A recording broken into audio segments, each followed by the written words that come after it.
Hello, ladies and gentlemen, and revolutionaries all around the world. My name is Marcus White. And I am Mr. Fight Mode Nick Cavalli, your world champion. And we welcome you back to the Wrevolution Pro Wrestling Podcast. This is your Friday Night Smackdown review. Don't change your set. Don't look at a different website. This is, in fact, a Friday Night Smackdown review from the Wrevolution Pro Wrestling Podcast. It is alive, it is well, it is not dead. And Smackdown didn't disappoint. Oh, we picked a phenomenal night, some would say, to return. Yes, Friday Night Smackdown, this episode was alright. It was, in fact, I would say, better than Monday Night Raw. So, without further ado, now that we've got you all hyped up and excited for this episode of SmackDown, let's go ahead and break this one down. So, kicking off SmackDown, we have the dirt sheet with Miz and Morrison. And they are not fans of our Money in the Bank winner this year, Otis. No, they're not fans of Otis at all. They're schoolyard bullies. They're trying their best to be MJF, but no one can be MJF. They're also not exactly the biggest fans of one Braun Strowman, which we come to find out. No, not at all. I found one thing that Morrison said this was kind of like was when he made mention of Becky Lynch and Seth Rollins in their Yes. Who would choose to have a child with Seth Rollins? I wouldn't show my face around here either. Miz is like, dude, what the hell? Yeah, no, Miz and Morrison, extremely entertaining. I've always been a big fan of them since back in the old day. You talk about just classic heel stuff. This is what does it, man. They're extremely entertaining always. And Braun Strowman actually does come out when they start talking about him. And he's got a sense of humor. He's laughing. He chucks a couple chairs out the ring. And then he goes, hey, Miz, Morrison, ask me a question. They look at each other. A question? Do you have a question to ask him? You know, he wasn't supposed to be on the show. Do you have a question? And Braun goes, ask me about Bray Wyatt. And that's when Miz looks at Braun and goes, you want me to ask you about Bray Wyatt? Are you serious right now? You actually think you're done with Bray Wyatt? Let me tell you something about Bray Wyatt. I had a match with Bray Wyatt. That man's insane. He sent me spiraling down the darkest path I've ever been down in my career. And the only thing that saved me was this man, John Morrison. You're not going to be so lucky. You don't have someone as great as Morrison to help you. And he's got a point there, I guess, if you're not Braun Strowman, one of the largest, strongest men in the WWE. You're never done with Bray Wyatt.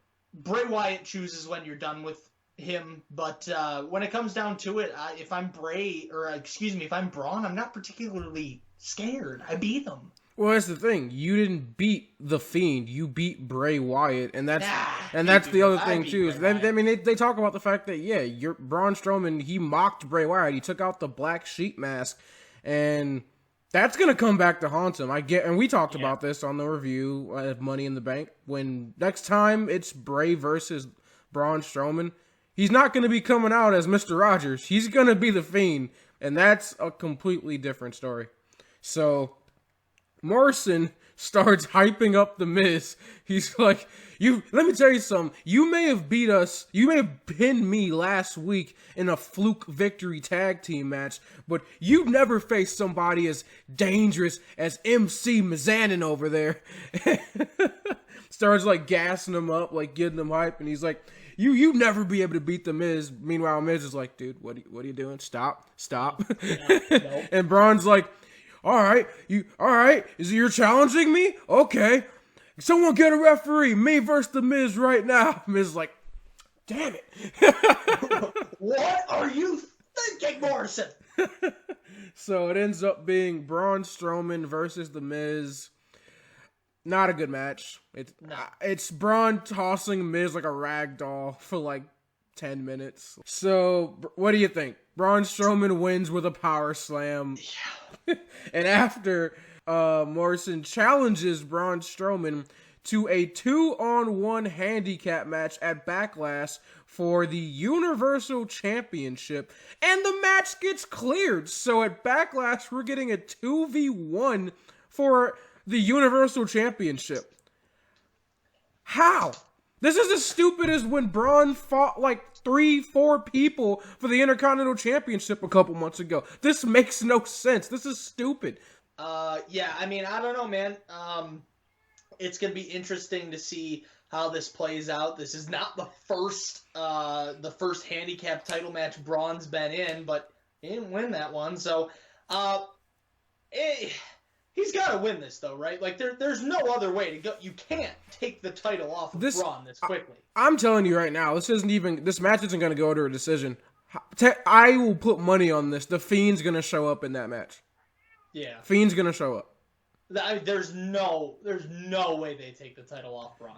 Regardless, it doesn't make sense. It's a waste. It's a colossal waste of time. This is a waste of time for everybody involved because now we have to spend weeks building towards a match that, in the grand scheme of things, doesn't matter at all. And the worst part about it is that you're taking someone else's opportunity at a Universal Championship match, a single star. You're taking that opportunity from that person, or you're delaying the Fiend match, which is what we all want to see. And you're taking Miz and Morrison out of the tag team title picture and having them do some bull. Yeah, but of course they are. So it's like, this just doesn't make sense to me. It's not the best scenario. It's not what we want. It doesn't advance any storylines, but at the same time, it'll be entertaining. Hopefully, it's not the main event. Hopefully, that'll be Bobby Lashley and Drew McIntyre, which will be a good match. I don't know. It's difficult to say where you go right now with the Universal title because you don't want to so very quickly go right back to Bray and Braun. You want to give it a little more time to kind of stew. But at the same time, you can't really move on to another genuine competitor. I just don't know that your answer is, yes, 2-on-1 handicap match. Let's bury our tag team division. But I don't even agree that, you don't want to go right back to Bray and Braun because this is how feuds work. Like, you have a match at a pay-per-view, the feud continues to build to the next pay-per-view. Like, this feud could span multiple pay-per-views if you wanted it to. Oh, you could even, do some kind of angle where, Bray just disappears for a little bit, and then he spawns back up, and then, you could do so much. You could do mind games. With a character like Bray Wyatt, the Fiend, the possibilities are endless, and instead you're just reverting to giving us typical bullshit no one wants to see. That's my issue with this. I was actually genuinely excited for the Universal Championship picture because I was looking forward to seeing where this storyline between Braun and Bray is going to go. And now you're just pushing it off until after Backlash. I don't care about Miz and Morrison for the Universal Championship. No one cares about that. We want to see Miz and Morrison fighting for tag belts, not handicap matches against Braun. So, Backlash, we're going to get to watch Braun Strowman toss around 2 ragdolls for 15 minutes. Yep. 5-star match. Tag team division. I'll agree with you on that one. So, I just want to go out here and say, 2 or 3 years ago, there was a man who went and he built this legendary house. He built this beautiful blue house. And then he left. He just left it there vacant. And the house was in disrepair. The house had been burned down. It had been destroyed. And tonight, the man who built that house has come home. The phenomenal one, AJ Styles. AJ is back. AJ is back on Friday nights thanks to a trade that has sent talent to be named later to Monday Night Raw. I mean, we've heard about the talent disputes between Fox and USA going back and forth. IRL, this is probably just something with Fox wanting AJ on Friday nights So obviously USA Network's going to have to get something in return. I don't know who they're getting, but hell, take Cesaro and Sheamus. I don't care. Yes, put them on take the Monday bad Night guy Raw. more. Like, if you're going to take anybody, like, maybe Yeah. they'll do something of note on that show. The artist, no. I'm gonna bring it back a little bit because we've got AJ on SmackDown again, so screw the artist gimmick. This is the King of Strong Style, Shinsuke Nakamura versus the phenomenal one, AJ Styles. And that the reason I did that is because that's what this match was. This was genuinely two of the best wrestlers in the world having a good old-fashioned wrestling match on Friday night. That's what this was. As much as it pains me to say this may be the best match that they've had in WWE. Yeah. No, it doesn't pay. Finally, it's about time, you know? Yeah. Like, these guys have had quite a number of bouts here in WWE, and a lot of them, actually almost all of them, have been lackluster. There's been one up to this point that I remember being like, okay, this was good. And then this match was just absolutely fantastic. AJ and Shinsuke both showed up, both showed out, and both guys came out in fight mode. They were ready to go, and I was so excited to see this matchup finally taking place in a way that it needs to. of course, this match was a first-round bout for the Intercontinental Championship tournament. So AJ does pick up the win here with a phenomenal forearm, so he will be advancing on next week to take on Elias. Well, that's a match to look forward to, but if you're going to do what I did, just look past everything. AJ versus D-Bry in the finals, yes, please. Of course, that would mean they stop the momentum train that is Jeff Hardy. Yes. So we will see what comes of that, what the official final will look like, but I'll tell you what, I semifinal care more. matches were set. I'll tell you what, I care more about the Intercontinental Championship tournament than I do the Cruiserweight tournament in NXT. There's a Cruiserweight tournament in NXT? Exactly. Yeah. So we move on now to a backstage segment with the Friday Night SmackDown Women's Champion, Bayley, and her best friend, Sasha Banks. And The best friends! And they're getting ready for Bayley's match against Charlotte later on tonight. And Bayley tells Sasha, actually, she does not want her in her corner for that match. Sasha goes, What do you mean? Bayley says, well, you know, people have been talking, these sheep, I don't understand why, but they actually think that I can't beat Charlotte without you, so we just don't want people talking, so I'm going to go do this on my own. So Sasha, she says, I understand, I get it, you got this. So Bayley goes on to face Charlotte Flair, the NXT Women's Champion, in a singles bout, non-title, of course. Champion versus champion. And this is probably the best Bayley match this is the best Bayley match I've seen in months. Yeah, Bayley, obviously it doesn't hurt to be in the ring with a horsewoman, much like Charlotte, but Bayley looked absolutely fantastic in the ring against Charlotte Flair, and of course we know Charlotte is the best female wrestler in the world right now, not named Tessa Blanchard. I'm just kidding. The best female wrestler in the world right now. So I am very, very pleased with what I was able to see between these two. This is exactly what a Bayley versus Charlotte match needs to be. Both women are heels, and WWE didn't shy away from that. They didn't try to force Bayley to play a face character in this match, or they didn't try to somehow make you feel bad for Charlotte. No, like, both women played the dastardly heel. You had Bayley trying every trick in the book to get over Charlotte. Charlotte talking mad shit to Bayley throughout the whole match, and they actually they jawed back at each other a little bit throughout this one. It was very competitive, a lot of close near falls and counters. This is what you expect, though, from two members of the Four Horsewomen. This was a fantastic match. I love the way, at one point, you have Bayley talking shit to Charlotte, giving her, like, the classic chops, and Charlotte's just eating them, and she's like, come on, beat me. You think you can beat me? Come on, beat me then. She's just eating chops, and Bayley's over here like, you're a psycho. Like, and at one point, Charlotte powers up and she shows Bayley how it's done, starts hitting her with the patented Flair chops. And this was just great. Like, I loved everything about this match. I loved how competitive it was. And the ending was great, too. You had Charlotte going for a roll-up, but then Bayley counters it into her own roll-up and uses the ropes as leverage to get the victory over Charlotte. So Bayley picks up a win over Charlotte Flair, which it shouldn't be a surprise, but yeah, it kind of 2020. Yeah, it kind of caught me off guard, but good on Bayley. I appreciated that.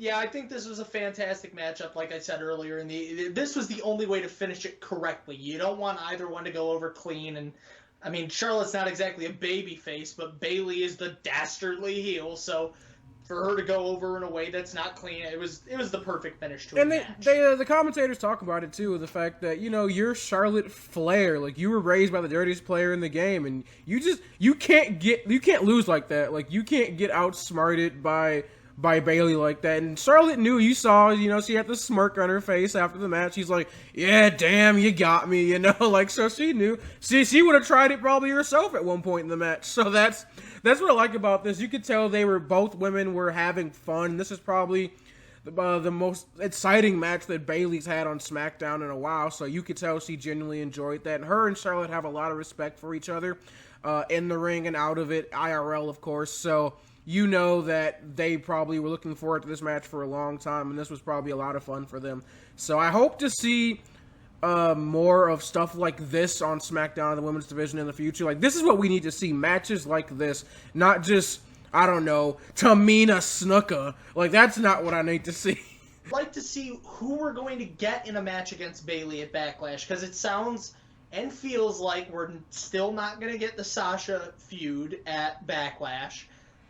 But who do you throw against Bayley at Backlash? Yeah, I don't know. They keep teasing it. They even teased the breakup a little bit after this match. Bayley goes back there, and Sasha's like, oh, I'm so proud of you. You did it. And Bayley's like, wait, you didn't think I could beat Charlotte, didn't you? Nah, I'm just playing.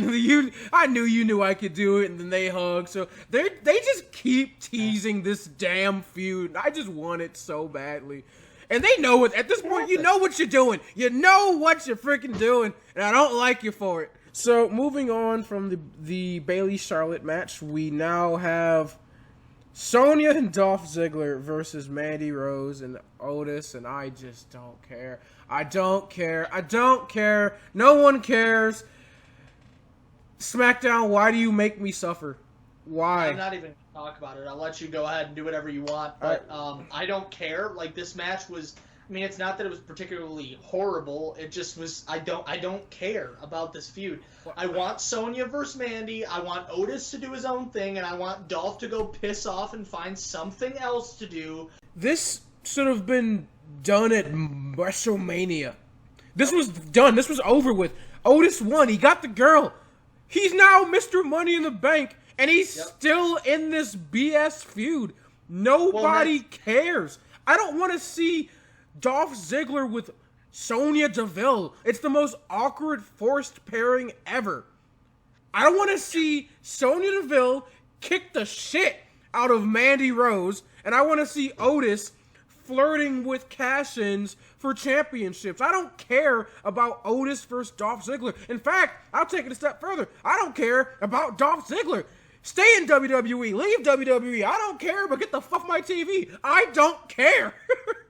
But yes, no, I agree with him. I agree with you entirely. What this feud needs to be is Sonya Deville beating the living hell out of Mandy Rose. No offense, Mandy. I love you and all, but no. No, you have no chance. No shot. And Otis, you need to be focusing on who you're going to cash in on, when you're going to cash in, how you're going to cash in, making fun with it, because that's half the fun of the Money in the Bank, which we've not had the last couple of years, because every year it seems like you need Money in the Bank to save you from a terrible angle. That's what I was worried about. The fact that I knew, oh God, you put it on Otis. Like, I had fingers crossed, like, just do it right. And no, it's gonna be goofy shit, like garbage storylines still with Mandy Rose and Sonya and Dolph that no one cares about. And you're probably gonna have a bunch of silly segments with Otis trying to impress Mandy. Like, this is exactly what I was worried about. You're not taking this seriously. Well, and this is the thing. I'm perfectly okay with the stuff with Otis and Mandy Rose. That's perfectly fine. Get him out of this feud with Dolph Ziggler. It makes no sense. In fact, let me take this a step further. It makes no sense to have Dolph Ziggler involved in this at all anymore. What does he have with Sonya Deville? Nothing. We're not stupid. A, Sonya is in a very happy relationship. B, she doesn't date men. C, Dolph Ziggler, you're not even friends with her. You literally just said, hey, you have a problem. I have a problem. I can fix it. Because I'm a heel and she's a heel, so we do the heel tag team thing. And but stop making him look so cringy. Why are you guys like he was like hugging her on the way out and stuff. I'm like, you're not friends. You're not friends. You have mutual enemies. It's a totally different thing. How many times do we have to see this match? How many times? I'm so done with it. I don't care anymore. You can't, and again, this is the problem on SmackDown and Raw, is that you do have people that are staying at home, that are not coming to the shows, because of it that shall not be named. You do kind of have to, take what you can get with your roster, but that doesn't mean you have to just be lazy with it. Look at what AEW does. Look at what NXT does. They had, for like 8 weeks, AEW had like the same 10 people in the building, and while sometimes it did get a little bad, it wasn't lazy. It was like, at least I can look at an episode, like a bad episode of Dynamite, and say, well, you tried. It was dog shit, but you tried. I look at SmackDown and I go, though, you're not even putting effort in this. You went, so Vince, I have an idea for this episode of SmackDown. All right, tell me what you got. How about Dolph Ziggler? I like it. Sonya Deville, okay? In a mixed tag team match. Versus Mandy Rose and Otis. Isn't Otis Money in the Bank winner? Nobody cares. I like it. Green light. Let's go. That's good shit. Yep, pretty much. Well, and this is the funny thing when we talk about this. Even on Dynamite, they recognized it. The promo that Trent cut. He's like, and now we're gonna have a match because I guess so. Because reasons. And this is the other thing. You got to remember this. They had developmental talent there, so yes, there was more than 10 people. They weren't just running one show, they were running two.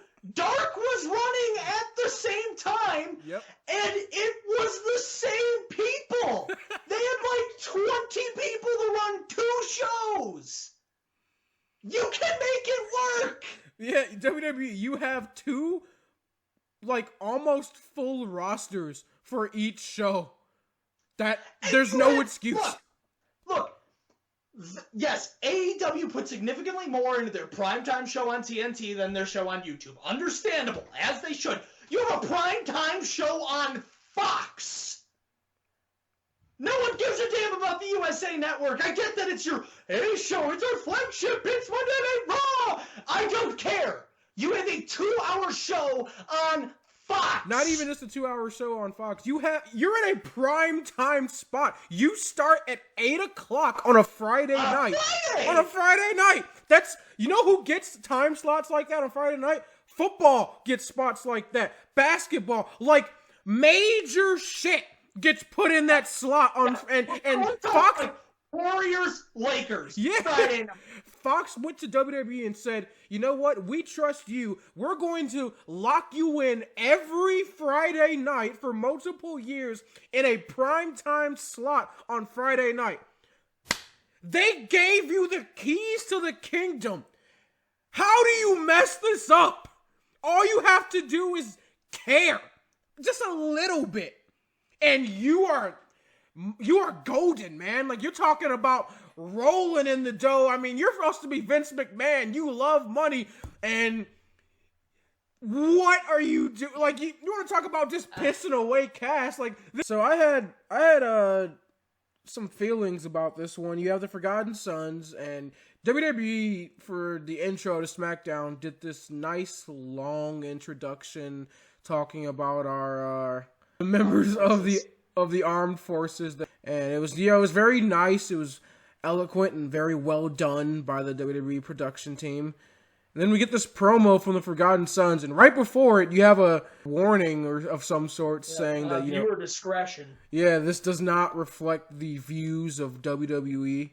And then they come on, they talk about how how much they've suffered and how they've all had their tough times, and it's all because of you. Our blood is on your hands, so it's only fair that your blood is on our hands. Does anybody look at this shit before it goes live, before it gets the green light and gets put on the air?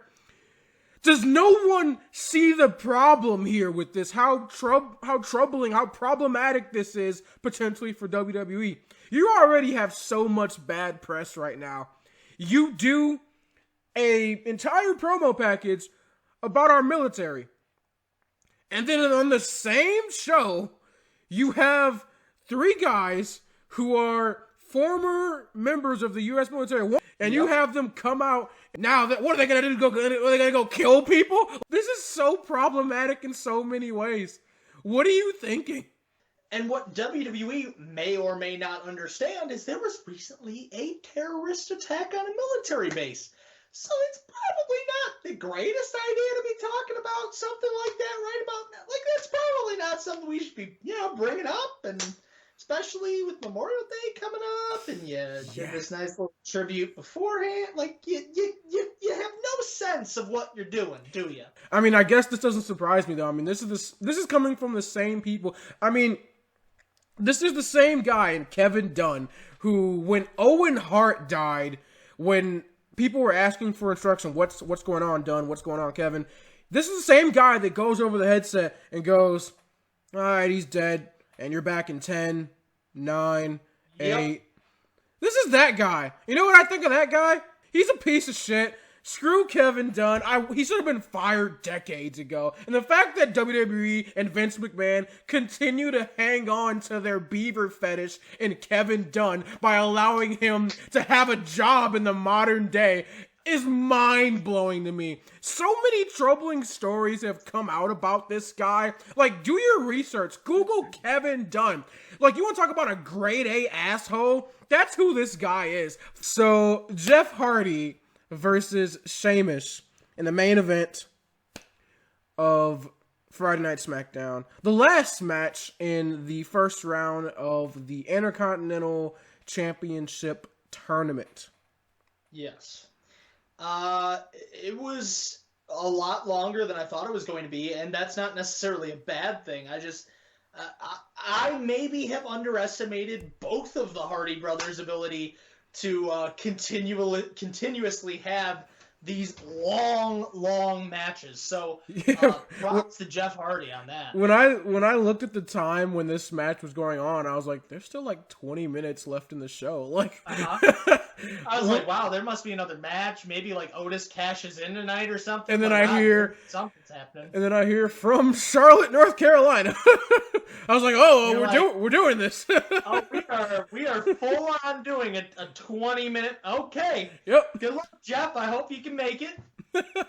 And he did not disappoint. He looked good. There's a lot of this match was Sheamus obviously just dominating. He's the larger, stronger, younger opponent. So the story told here was that Sheamus is going to kick the shit out of Jeff Hardy for 20 minutes. Jeff Hardy's played the role of the underdog his entire career, and not to literally say the exact same line that Michael Cole said multiple times throughout the match. But he has. That's the way that he's always been. He's always been the kid who fights back from the bottom. He takes a ton of punishment. If you've ever watched his singles ladder match with The Undertaker, go do it. If you haven't, go do it. If you have, you understand what I'm talking about. This guy takes tons of punishment and will not give up. That was the night The Undertaker said that this is going to be one of the next guys in the business, and he was not wrong. Unfortunately, his career hasn't exactly had the path we all wanted it to have, but he's done a fantastic job, and still to this day, Jeff Hardy gets in the ring, and he is putting on a lot better matches than guys his age are. And he is in a heck of a lot better shape than the last run he had with the company. The last run he had with the company, I was wondering if he was going to retire or not. You were talk about inspirations for people. Clearest example is Darby Allin. Jeff Hardy's the original Darby, the guy that shows no fear, can take punishment and dish it out. Like, that's who this guy is. So many people, so many kids grew up watching Jeff Hardy jump off 50-foot ladders and risk life and limb for your entertainment. So this is the guy we're talking about. He's been battered and bruised his whole life. As a result, it's led him to make some very poor decisions in his career, but he's always come back from them. I mean, as is the life of an addict, sometimes you stumble, and that's okay. It is the job of your friends and family and those are all around him to help support him and lift him back up and get him on his feet again. We all wish Jeff Hardy the best in his professional and personal endeavors. We always want Jeff Hardy to be successful in his recovery and in his pursuit of having that great last run in WWE. I think he deserves it. He's done so much for not only WWE, but the wrestling business as a whole. I mean, we talk about what he did on the indie scene. His runs in TNA with his brother Matt were amazing. His runs going all around the independent circuit in his quest for gold, that was amazing stuff. So it's nice to see Jeff Hardy now back on SmackDown, putting on good matches with people like Sheamus, and he does get the win here. Sheamus goes for a bro kick, that gets reversed, and then he goes for the Celtic Cross, and Jeff Hardy actually reverses that, and he rose up Sheamus for the victory. So Jeff Hardy is advancing in the Intercontinental Championship tournament. He will face Daniel Bryan next week in the semifinals of that tournament. So whether it's Jeff Hardy or Daniel Bryan, you're up for a good match. Like, I don't at this point, the last four competitors, as I said before, you can't go wrong with either one of them. I wish Jeff Hardy his success. I'd like to see Jeff Hardy get one last run with the IC title. I think it'd be nice. What would your match of the night be? Bayley versus Charlotte. How could it not be? This is a damn good match. Like, I love seeing the horsewomen in action always. And, we poke fun at, WWE won't push anybody but the four horsewomen. But they're the four best wrestlers in your company. So I can't hate on it. It's kind of like a, oh well. So yeah, that's my match of the night.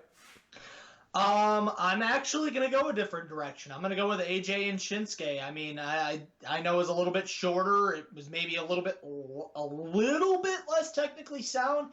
It had larger implications. AJ's back. I mean, and maybe it's just the fact that I'm a gigantic AJ fan, a gigantic Shinsuke fan, and their match at Wrestle Kingdom will forever go down in my heart as one of my favorite wrestling matches. So, but those guys put on a really good show. So AJ and Shinsuke. Understandable. With that being said, my MVP is going to be AJ Styles for returning to Friday Night SmackDown in a fantastic match with Shinsuke and making the whole show better in a sense. Like, AJ returns and everything's back the way it's supposed, well, for the most part, back the way it's supposed to be. So, for saving Friday Night SmackDown, AJ Styles, you are the MVP. Obviously, mine is Sonya Deville. No, but all seriousness, this actually was a little tougher than I thought. I wanted to give it to Jeff Hardy, to be honest with you. His performance was really impressive, but I'm going to have to go the same direction you did. AJ Styles, the house that AJ Styles built, Friday Night SmackDown, the blue brand is back together. We are ready to go, baby! So, if you guys, when you're watching this is going to be uploaded on Saturday, so later on today we are going to be uploading our predictions for the AEW Double or Nothing pay-per-view. Obviously, Sunday, then, we will be uploading our review for that show. So make sure you stay tuned for that. Best way to be up to date and stay informed with all of our content, following us on all of our social medias, Twitter, Facebook, Instagram, and subscribing with notifications on. Links to our social media are down in the description down below. So, I have a problem here, Nick. Okay, what's your problem, Mark? My problem is that there are people that are watching this video right now that are clearly not subscribed to us with notifications on. That does sound like a bit of a problem. And you know what it might be, Nick. You know why they might not be subscribed with notifications on? Why? It's because these people may have come from our audio podcast, and you know where those audio podcasts are located, Nick? I believe it is iTunes, Google Play, Spotify, and if I recall correctly, the world's greatest podcast site in the history of the world's entire existence, Podbean. But unfortunately, due to that thing out there, we can't do that, can we? No, we cannot. But if you are listening to this podcast on YouTube and you are one of our viewers that enjoys listening to the audio podcast, so you're not ready to commit to subscribing on YouTube, I understand. I won't push you, but there's no excuse for you to go ahead and not go ahead and hit the follow button on any of those podcast sites. That way, when this is all over, the format that you enjoy listening to will be right there for you to consume. This has been your Friday Night Smackdown review. You've been watching the Wrevolution Pro Wrestling Podcast. I am Marcus White, live from Studio 6. And, until tomorrow, at the very least, I am your world champion, Fight Mode Nick Cavalli. And thank you all for watching. Make sure you subscribe. And as always, join the revolution. Have a great night, guys.